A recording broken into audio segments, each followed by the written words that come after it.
दोस्तों, आप लोगों का स्वागत है हमारे YouTube चैनल में। आज हम बात करेंगे नीतीश कुमार के बारे में। फिलहाल पलटू राम नाम से पहचाने जाने वाले नीतीश कुमार को यह नाम मीडिया से मिला है और मिलना भी लाजमी है, क्योंकि नीतीश कुमार कभी इस पार्टी तो कभी उस पार्टी में उनका आना जाना लग रहा है। नीतीश कुमार आखिर ऐसा क्यों करते हैं, उनकी क्या मंशा होती है और नीतीश कुमार कैसे आए राजनीतिक में, सब जानते हैं इस वीडियो में।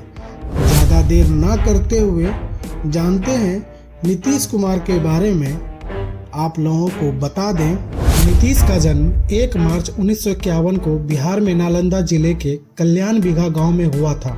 नीतीश कुमार एक भारतीय राजनेता, सामाजिक कार्यकर्ता, किसान और इंजीनियर हैं।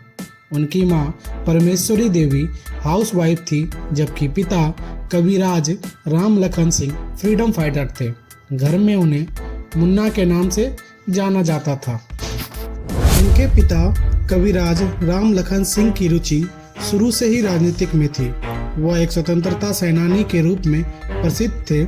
राजनीतिक माहौल में पालन पोषण होने के चलते नीतीश कुमार का झुकाव शुरू से ही राजनीतिक की ओर हो गया था। शुरुआत में कुछ समय के लिए उन्होंने बिहार राज्य विद्युत बोर्ड में इंजीनियरिंग की नौकरी की, जिनमें उन्हें सहज महसूस नहीं हुआ और वह बाद में राजनीतिक में शामिल हो गए। नीतीश कुमार 1974 से 1977 तक जेपी आंदोलन के कार्यकर्ता थे। उन्हें 1974 में आंतरिक सुरक्षा रखरखाव अधिनियम के तहत हिरासत में ले लिया गया था। 1975 में आपातकाल के दौरान उन्हें फिर से हिरासत में ले लिया गया। वह युवा अवस्था से ही भारतीय नेताओं जयप्रकाश नारायण, राम मनोहर लोहिया, कर्पूरी ठाकुर, SN सिन्हा और VP सिंह से बेहद प्रभावित। नीतीश ने इंटरकास्ट मैरिज की थी। वो OBC समुदाय से आते हैं और जाति के कुर्मी हैं। वहीं उनकी पत्नी मंजू कुमारी सिन्हा का नाम सुनकर अंदाजा लगाया जाता है कि वो कायस्थ हैं, लेकिन वो भी कुर्मी समुदाय से ही आती हैं। बता दें कि बिहार में कायस्थ भी सिन्हा सरनेम लिखते हैं। दोनों की 1973 में शादी हुई, लेकिन बीमारी के कारण मंजू का निधन 2007 में हो गया। वर्ष 1985 में वह पहली बार एक स्वतंत्र उम्मीदवार के रूप में बिहार विधानसभा के लिए चुने गए। प्रारंभ में उन्होंने 1989 में बिहार विधानसभा में विपक्ष के रूप में लालू प्रसाद यादव का समर्थन किया। हालांकि नीतीश कुमार ने पाला बदल लिया और 1996 में अपनी पहली लोकसभा सीट जीतने के बाद भाजपा का समर्थन करना शुरू कर दिया। वर्ष 1994 में जनता दल पार्टी को चुनौतियों का सामना करना पड़ा, जब नीतीश कुमार और जॉर्ज फर्नांडिस ने समता पार्टी बनाने के लिए पार्टी छोड़ दी। हालांकि उन्हें कई बड़ी समस्याओं का सामना करना पड़ा। जब 1997 में लालू प्रसाद यादव ने राष्ट्रीय जनता दल बनाने का फैसला किया, राबड़ी देवी के सत्ता संभालने से पहले एक और विभाजन हुआ, जिससे जनता दल में केवल 2 महत्वपूर्ण नेता यानी शरद यादव और रामविलास पासवान ही रह गए थे। 1998 के संसदीय चुनाव में जब राजद के गठन से समता पार्टी और जनता दल कमजोर हो गए, तो नीतीश कुमार ने जनता दल बनाने के लिए दोनों पार्टियों का विलय कर दिया। 1998 से 2004 तक केंद्रीय रेल मंत्री के रूप में उनके काम की बहुत सराहना की गई, क्योंकि उन्होंने अपने कार्यकाल के दौरान रेलवे की स्थिति में काफ़ी सुधार किया था। रेल मंत्री के रूप में अपने कार्यकाल के दौरान उन्होंने फ्रांस, स्विट्जरलैंड और यूको का दौरा किया। कृषि मंत्री के रूप में उन्होंने जापान के योकोहामा में FAO के क्षेत्रीय सम्मेलन में भाग लिया। अगस्त 1999 में गैसल ट्रेन दुर्घटना के बाद उन्होंने इस्तीफा दे दिया और दुर्घटना की जिम्मेदारी ली।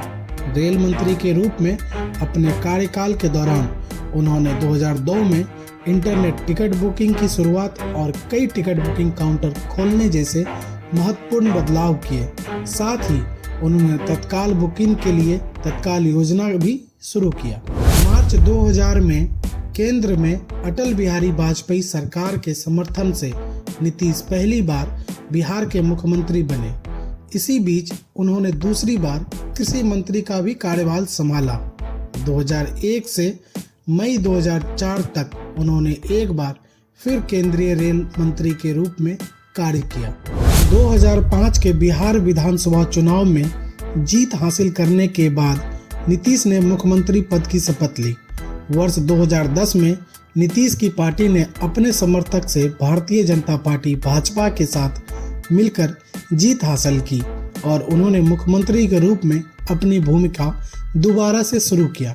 नीतीश ने 2015 में थोड़े समय के लिए मुख्यमंत्री के रूप में चौथा कार्यकाल पूरा किया।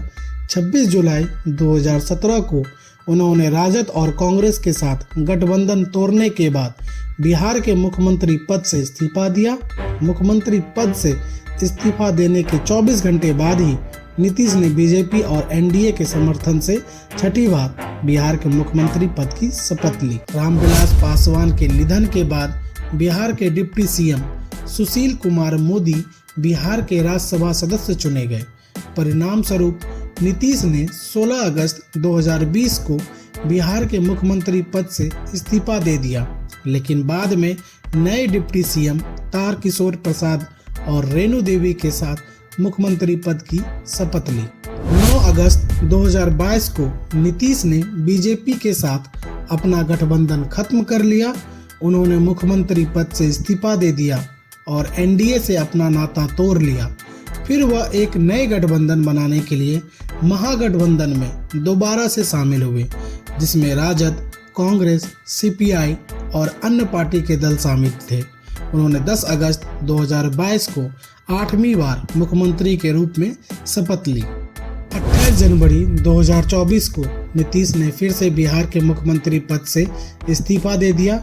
राजद और कांग्रेस के साथ महागठबंधन को भंग करते हुए वह भाजपा के एनडीए गठबंधन में फिर से शामिल हो गए और उसी दिन 24 वर्षों में 9वीं बार बिहार के मुख्यमंत्री बने।